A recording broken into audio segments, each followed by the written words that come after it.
Samantala, nagsimula na ang taunang preparasyon para sa panibagong edisyon ng mga pelikulang bibida sa MMFF, kung saan pinangalanan na ang unang 4 na movie entry na pasok dito. Ang detalye sa report ni Gab Villegas.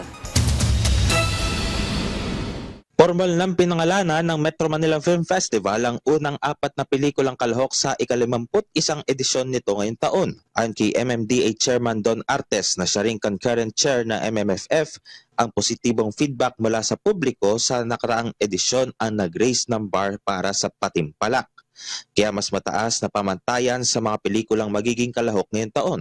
Sa pagpasok ng bagong kabanata ng MMFF, sinusulong natin ang sining ng pelikula bilang mahalagang bahagi ng kultura at pagkakakilanlan ng ating bayan.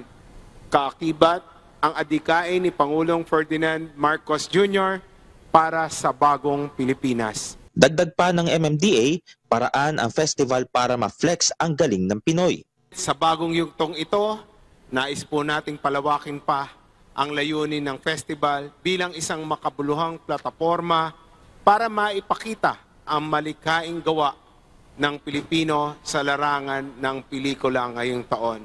Ilan sa mga unang 4 na entries ay ang pelikulang Call Me Mother na pagbibidahan ni Vice Ganda at Nadine Lustre. Pagbibidahan naman ng mag-asawang Carmina Villaruel at Zoren Legaspi ang Reconnect. Starring naman si Piolo Pascual sa movie na Manila's Finest. At muli ring mananakot sa takilya ang panibagong edisyon ng Shake, Rattle and Roll.